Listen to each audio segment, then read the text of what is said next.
আমাৰ মহিলাৰী ডাঙৰীয়াই যিটো কথা কৈছে এইটো নতুন কথা নহয় আপোনালোকে সব জানে যোৱা 15 বছৰত অধিক সময় তেখেতে মোক টাৰ্গেট কৰিছে আৰু নিখিল বড়ো ছাত্ৰ সন্থাক টাৰ্গেট কৰিছে আৰু আজি ৰাইজে এই কথাবিলাক বুজি পাইছে সো আমাৰ তেখেতক ক'বলৈ আমাৰ সময় নাই কিন্তু তেখেতৰ আমাক মানে সদায় আমাক ক'বলৈ সময় আছে গতিকে তেখেতৰ কোনো আঁচনি নাই একচুৱেলি সমাজক লৈ পালে সেইকাৰণে তেখেতে এইবিলাক কথাত ব্যস্ত হৈ থাকে বিটিচিত 32 লাখ মানুহ আছে 32 লাখ মানুহক লৈ পেলাই কেনেকৈ আগবাঢ়ি যাব কোনটো জনগোষ্ঠীক কি আঁচনি দিব কোনটো জনগোষ্ঠীৰ ভাষা সংস্কৃতি অস্তিত্ব কেনেকৈ ৰক্ষা কৰিব বড়ো সমাজখন কেনেকৈ আগুৱাই লৈ যাব তাৰ তেখেতৰ হাতত একো আঁচনি নাই বিটিচি চুক্তি কৰিলে চুক্তি কৰাৰ পিছত তেখেতে গভৰ্ণমেণ্টৰ পইচাটো ৰখি থাকে পইচা আহিলে সেই পইচাটো আধা খায় আৰু অলপ 25% মান ক'ৰবাত ছটিয়াই দিয়ে নিজৰ মানুহবিলাকৰ লাভ হোৱাকৈ সাধাৰণ ৰাইজৰ কাৰণে তেখেতে খুব ভাল আঁচনি কিবা লৈছে মইতো দেখা নাই মেক্সিমাম বিল্ডিং বনাইছে তেখেতসকলে হস্পিটেলৰ বিল্ডিং দুটামান বনাইছে কিন্তু ডক্টৰ নাই ৰাস্তা দুটামান বনালে ৰাস্তা 1 বছৰতে ভাঙি যায় বেলেগৰ ৰাস্তা 10 বছৰ থাকে যদি ইহঁতে বনোৱা ৰাস্তাটো 1.5 বছৰ 2 বছৰৰ বেছি নাথাকে আৰু সেইবিলাক তেখেতসকলে চোৱা চিতাও নকৰে গতিকে আজি তেখেতসকলৰ যিহেতু জাতিক লৈ পেলাই আঁচনি নাই সমাজক লৈ পেলাই আঁচনি নাই অঞ্চলক লৈ পেলাই আঁচনি নাই অকল মানে কেন্দ্ৰীয় চৰকাৰৰ আঁচনি ৰাজ্য চৰকাৰৰ আঁচনিক লৈ পেলাই দুন্দুৰা পিটি থাকে যে এতিয়া কৈ আছে তেখেতে এখনা লাগে নে খনা আৰু যোৱাকালি ইমান দুৰ্ভাগ্যজনক ইয়াৰ পিছতো যদি বিটিচি অঞ্চলৰ অনাবৰৰ ৰাইজে যদি ভোট দিয়ে তেখেতক ইয়াতকৈ আৰু দুৰ্ভাগ্যজনক একো নাথাকিব আমাৰ 72 বছৰৰ গণতন্ত্ৰ এই গণতন্ত্ৰ যথেষ্ট মেচিউৰিটি পাইছে সেই গণতন্ত্ৰৰ মূল্যবোধটো আমি বুজি পাব লাগিব কিন্তু যোৱাকালি যিটো দেখিলোঁ ওদালগুৰিত ভাষণ দিছে টিভিত দেখিছোঁ যে তেখেতে কৈছে যে 1 তোলা সোণা লাগে নে মহিলাসকলক সোণাটো কাক নালাগে সোণা চবকো লাগে 1 তোলা কি 10 তোলাও লাগে 1 তোলা সোণা দিয়াটো চৰকাৰী আঁচনি অসম চৰকাৰ ভাৰত চৰকাৰৰ আঁচনি এইটো কিন্তু সেইটো বিটিচিৰ আঁচনি নহয় কিন্তু সেইটো তেখেতে ইমান বেয়াকৈ ক'লে যে আপোনালোকে 3 তোলালৈকে সোণা পাব যদি বিয়া কৰে আৰু এৰে বিয়া কৰে আৰু এৰে বিয়া কৰে এৰে ইফালে ভাৰতবৰ্ষত 3 তালাকৰ এগেইনষ্টত সুপ্ৰিম কোৰ্টত আইন পাছ হৈ গৈছে যে মুছলমানসকলৰ 3 তালাক হৈছিলে 3 তালাকটো বন্ধ হ'ব লাগে নহ'লে মুছলমানসকলৰ মহিলাসকলে আজি কষ্ট পাইছে আৰু ইফালে বিটিচিৰ চিফ হাগ্ৰাম মহিলাৰীয়ে এনকাৰেজ কৰিছে যে যুৱকসকলক যে বিয়া পাত আৰু এৰি দে 3 তোলা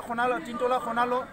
ছোৱালীসকলক এনকাৰেজ কৰিছে যে বিয়া পাত আৰু 1 তোলা সোণালো আৰু এৰি দে 3 বাৰলৈকে বিয়া পাতিব লাগে সেই কথাবিলাক কৈছে গতিকে আজি ইয়াৰ পিছত 32 লাখ মানুহৰ নেতা এজনৰ যদি মানসিকতা এনেকুৱা হয় চিন্তাধাৰা যদি এনেকুৱা হয় ইয়াতকৈ দুৰ্ভাগ্যজনক কথা কি হ'ব আৰু সেইকাৰণে আমি ক'ব খুজিছে নেকি যে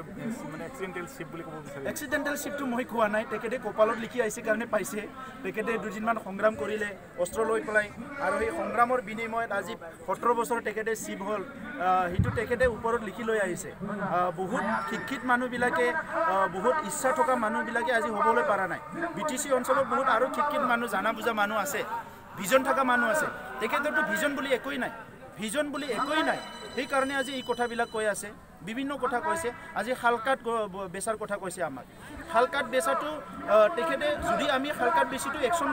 একশ্যনটো ল'লেহেঁতেন তেখেতে আমাক যিমান শত্ৰুতা লয় তেখেতে আমি ভুল কৰাটো ৰখি থাকে এটা ভুল কৰিলে তেখেতে লগে লগে ইয়াত জাপৈয়ে পৰিব কিন্তু এই ভুলটো আমি কৰা নাই তেখেতে কৰি আছে আজি কাঠ মিল আছে পাৰ্মিশ্যন নোহোৱা তেখেতসকলৰ মানুহৰ ইফালে মানে শিলৰ যিটো ক্ৰেচাৰ মেচিন বিটিচিত চবচে ডাঙৰ ক্ৰেচাৰ মেচিন তেখেতৰে আৰু তাত কোনো ৰেভিনিউ তেখেতে নিদিয়ে আৰু ইফালে যিবিলাক গছ কাটি খাই আছে খৰি কাটি সেইবিলাক বহুত গৰীব মানুহ কোকৰাঝাৰৰ ফালে 4-5 হাজাৰ মানুহ আছে নট অনলি বড়ো আদিবাসী আছে বিভিন্ন জনগোষ্ঠীৰ আছে সদায় খৰি কাটি পেলাই খায় গধূলি নিজৰ ঘৰ বাৰী এলি খৰি কাটিবলৈ যায় নেক্সট দিনা খৰি লৈ আহে খৰিটো বিক্ৰী কৰি চাউল কিনি পেলাই খায় ওদালগুৰি ফালেও বহুত আছে আমি 7-8 বছৰে কাম কৰি আছোঁ কেনেকৈ বন্ধ কৰিব পাৰে আজি সেই খৰি কাটাটো বন্ধ কৰাটো তেখেতৰে দায়িত্ব কাঠ কাটাটো বন্ধ কৰাটো তেখেতৰ দায়িত্ব তেখেতে সেই মানুহ গৰীব মানুহবিলাক আঁচনি দিয়ক না আজি বহুত বড়ো মহিলাবিলাক বটল বেছি খাব লগা হৈছে মদ বিক্ৰী কৰি খাব লগা হৈছে সেইবিলাক জেলত যাব লগা হৈছে মদ বিক্ৰী কৰি তো এই কথাবিলাক লৈ পেলাই তেখেতৰ কোনো আঁচনিয়ে নাই খালি তেখেতৰ কি পইচা লাগে সেইকাৰণে মই কৈছোঁ যে তেখেতৰ আৰম্ভণিৰ পৰা ৰাজনীতি কৰাৰ একমাত্ৰ উদ্দেশ্যটো পইচা 1 নম্বৰ উদ্দেশ্যটো পইচাই 2 নম্বৰ উদ্দেশ্যটো পইচা 3 নম্বৰ উদ্দেশ্যটো পইচা 4 নম্বৰ পইচাটো উদ্দেশ্যটো পইচা আৰু সি দিল্লীৰ পৰা পইচা বিচাৰে গুৱাহাটীৰ পৰা পইচা বিচাৰে আৰু তলৰ মানুহবিলাকক কিনা বেচা কৰিয়ে চলাব বিচাৰে বিভিন্ন জাতি জনগোষ্ঠীৰ কাৰণে আঁচনি নাই কিন্তু ইহঁতৰ নেতাবিলাক কেনেকৈ পইচা দি মেনেজ কৰিব লাগে তাৰ কিন্তু আঁচনি আছে ইউজি ব্ৰহ্ম ৰাইজৰ ওপৰত নিৰ্ভৰ কৰিব আমিতো আশা কৰোঁ কিন্তু আজি ইউজি ব্ৰহ্মৰ নিচিনা হয়তো ছেকেণ্ড কেণ্ডিডেট কোকৰাঝাৰতো নাই অসমতো নাথাকিব পাৰে ৰাজনীতি কৰা বহুত মানুহ আছে কিন্তু সমাজখনক বুজি পোৱা সমাজখনক বিশ্বাস কৰা আৰু সমাজৰ কাৰণে সৰ্বোচ্চ ত্যাগ কৰিব পৰা মানুহ বহুত কম আছে ইউজি ব্ৰহ্ম ডাঙৰীয়া এজন সংগ্ৰামী সত্তা তেখেতে নিজৰ কাৰণে নিজৰ জাতিৰ কাৰণে কয় অইন জাতিৰ কাৰণে কয় বিটিচিৰ যিটো সেনজিটিভ এটা জোন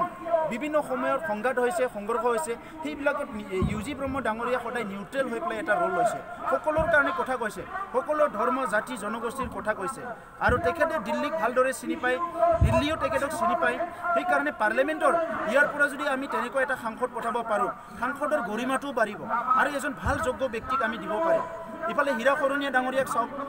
5 বছৰে কি কৰিলে তেখেতেও এক্সিডেণ্টেল এমপিয়ে হয় যে তেখেতে মানে আলফা এৰি পেলাই কেতিয়া সাৰেণ্ডাৰ কৰিলে কেতিয়া চিজফায়াৰ কৰিলে আমি গম নাপালোঁ কিন্তু এমপি হৈ গ'ল এমপি হ'ল কিন্তু 5 বছৰত সংসদৰ মজিয়াত তেখেতে কি কি ইস্যু উত্থাপন কৰিলে অকল বিটিচিৰ গাঁও কৰ্তন কৰিব লাগে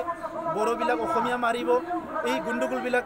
মানে ভাষা কিবা কিবি আমাৰ মাজত কনফ্লিক্ট কিন্তু আঁচনি নালাগে নেকি ইয়াত কেন্দ্ৰীয় কিছুমান স্কিম লাগে ভাল ভাল স্কিম এই কথাটো নকলে তেখেতে একবাৰ ইয়াত মানে আজি বড়ো অনাবৰৰ যিটো বিভেদ সেইটো নাইকিয়া কৰিব লাগে এই কথাটো কিন্তু নকলে আজি দুইজনৰে হাগ্ৰামা মহিলাৰীৰো এটাই ইস্যু বড়োলেণ্ড বিৰোধী আৰু অনাবড়ো ৰাইজৰ মাজত বিভাজন আৰু হীৰাৰো এটাই উদ্দেশ্য বড়োলেণ্ড বিৰোধী আৰু অনাবড়ো ৰাইজৰ বিভাজন আজি ৰাইজক মই ক'ব বিচাৰিছোঁ হীৰা শৰণীয়া ডাঙৰীয়াই কৈছে যে বড়োলেণ্ড হ'লে ইয়াৰ পৰা খেদিব মাৰিব কাটিব এই মানুহবিলাক ইয়াত কেতিয়াৰ পৰা আছে হীৰা শৰণীয়া ডাঙৰীয়াৰ জন্মৰ বহুত শ বছৰ আগৰ পৰা ইয়াত বড়ো অসমীয়া বিভিন্ন জাতি জনগোষ্ঠী একেলগে আছে সংঘাতটো হৈছে সংঘাত ক'তো হোৱা নাই সংঘাত অসমত হৈছে নেইলিত হত্যাকাণ্ড হৈছে আজি তেখেতে কৈছে BT-18 বন্দুক আছে যদি তেখেতে এমপি হৈ পেলাই কিয় একশ্যন লোৱা নাই কিয় হোম মিনিষ্টাৰক তেখেতে প্ৰেছাৰ দিয়া নাই কিয় প্ৰাইম মিনিষ্টাৰক তেখেতে প্ৰেছাৰ দিয়া নাই আমিও নিবিচাৰোঁ নিখিল বড়ো ছাত্ৰ সন্থাই হিংসা আৰু অস্ত্ৰমুক্ত এটা অঞ্চল আৰু সমাজ লাগে বুলি আমি আন্দোলন কৰিছোঁ তেখেতে কিয় এই কথাবিলাক কোৱা নাই যে নেইলিত হত্যাকাণ্ড হৈছিল আমি সদায় কম নেকি নেইলিত বন্দুক আছে গহপুৰত হত্যাকাণ্ড হৈছে আমি কম নেকি সদায় গহপুৰত বন্দুক আছে ইয়াৰ পৰিৱৰ্তনৰ কাৰণেতো আপুনি কাম কৰিব লাগিব আৰু আপুনি সাংসদ হৈ পেলাই এইবিলাক কাম কিয় কৰা নাই এনেই মানে মিৰু বিভাজন কৰি পেলাই মানুহক বিপদে পৰিচালনা কৰিলে নহ'ব নহয় ইয়াত বহুত সমাজ বুদ্ধিজীৱী আছে ইয়াত বহুত জানা বুজা মানুহ আছে সেই মানুহখিনিক আজি এটা ভয় দেখুৱাই পেলাই অলৰেডি ইয়াত BTCত 32 লাখ মানুহ বড়োলেণ্ডতে আছে বেলেগত নাই বড়োলেণ্ড 1993 BSC হৈছিলে সেইটো বড়োলেণ্ড অটোনমাস কাউন্সিল 2003 BTC হৈছিলে সেইটো বড়োলেণ্ড টেৰিটৰিয়েল কাউন্সিল আৰু কোনটো বড়োলেণ্ডৰ ভয় দেখুৱাইছে কোনটো বড়োলেণ্ডৰ ভয় দেখাইছে আৰু যদি কিবা এটা এৰেঞ্জমেণ্ট হয় এইটো সাংবিধানিক এৰেঞ্জমেণ্ট হ'ব এই সাংবিধানিক এৰেঞ্জমেণ্টবিলাকে মানুহক নিক্ষেপ কৰা মানুহক ধ্বংস কৰা কোনোবা জাতি জনগোষ্ঠীৰ ভাষা সংস্কৃতি নিক্ষেপ কৰাৰ কাৰণে ভাৰতৰ সংবিধানত নাই আৰু বড়োসকলে আমেৰিকাৰ সংবিধান আনি পেলাই ভাৰতত লাগু কৰাৰ কাৰণে কোৱা নাই আমি চাইনাৰ পৰা কোৰিয়াৰ পৰা সংবিধান আনি ভাৰতত লাগু কৰাৰ কথা কোৱা নাই গতিকে হীৰা শৰণীয়া ডাঙৰীয়াই ইমান মিছলিড কৰিবলৈ চেষ্টা কৰিব নালাগে ইয়াৰ দ্বাৰা তেখেতে নিজকে মিছলিড কৰিছে সমাজে কিন্তু কিবা বিচাৰিছে আৰু সেইকাৰণে এইবাৰ যদি পুনৰ হীৰা শৰণীয়া ডাঙৰীয়া সাংসদ হয় অহা 5 বছৰৰ কাৰণে কালি বড়ো অনাবড়ো ৰাজনীতি চলিব ইয়াত কোনো ৰেল লাইন ট্ৰেক মানে ভাল নহ'ব ইয়াত কোনো চেণ্ট্ৰেল আঁচনি নাহিব কোনো ষ্টেট আঁচনি নাহিব কোনো এডমিনিষ্ট্ৰেশ্যনৰ ওপৰত তেখেতে মাত নামাতিব অকল বড়ো অনাবড়োৰ যদি ৰাজনীতি কৰাটোৱে চবেই ভাল পাইছে এইটো ইছ্যুটোকে যদি 15 বছৰ 20 বছৰ নিব বিচাৰিছে তেনেহ'লে হীৰা শৰণীয়াৰ লগতে থাকক আমাৰ ক'বলগীয়া নাই কিন্তু আমি বিচাৰিছোঁ পৰিৱৰ্তন য'ত মৰম স্নেহ বিশ্বাস সকলো এজনে এজনক সন্মান কৰি পেলাই জীয়াই থাকিব পাৰে বড়ো অসমীয়া মাইনৰিটি মুছলমান হিন্দু বাঙালী গোৰ্খা চবেই মিলি আদিবাসী আমি একেলগে থাকিব পাৰোঁ কোচ ৰাজবংশী তেনেকুৱা এটা পৰিৱেশ সৃষ্টি কৰাটোৱে আমি বিচাৰিছোঁ এই ক্ষেত্ৰত যিটো মানে নিৰ্বাচন এই নিৰ্বাচনৰ এটা আচল ভূমিকা কেনেধৰণৰ সব নিৰ্বাচনত আমি আমাৰ সংবিধানত যেনেকৈ আছে আমি তেনেকুৱাই অংশগ্ৰহণ কৰি আহিছোঁ 91ত ডাইৰেক্ট অংশগ্ৰহণ কৰিছে 2001ত ডাইৰেক্ট আমি অংশগ্ৰহণ কৰিছোঁ আৰু এই 2019ত আমাৰ জ্বলন্ত সমস্যাবিলাক সমাধান কৰাৰ স্বাৰ্থত বড়োৰে হওক বা অনাবড়োৰে হওক যিকোনো জাতি জনগোষ্ঠীৰ সমস্যাবিলাক সমাধান কৰাৰ স্বাৰ্থত আমি UPPLৰ কেণ্ডিডেট ইউজি ব্ৰহ্ম ডাঙৰীয়াক আমি ছাপোৰ্ট দিছোঁ আৰু UPPLে আজি অসমৰ ৰাইজে বুজি পাওক নাপাওক সকলো নিজৰ নিজৰ স্বাৰ্থলৈ কাম কৰি আছে কিন্তু এটা আঞ্চলিকতাবাদৰ দৰকাৰ হৈছে আজি অসমৰ আঞ্চলিকতাবাদে লাহে লাহে বিদায় লৈছে সেইকাৰণে ইয়াত আঞ্চলিকতাবাদৰ দৰকাৰ হৈছে সেইকাৰণে UPPLে এটা আঞ্চলিকতাবাদ হিচাপে ইয়াতে থিয় হৈছে আৰু নিজৰ যিটো ইস্যু এইটো আঞ্চলিকতাবাদৰ ভিত্তি কৰি পেলাই যি ইস্যু আছে সেই ইস্যুকে তেখেতসকলে লৈ পেলাই নিৰ্বাচনী এটা ষ্টেণ্ড লৈছে আৰু তেখেতসকলক আমি সমৰ্থন দিছোঁ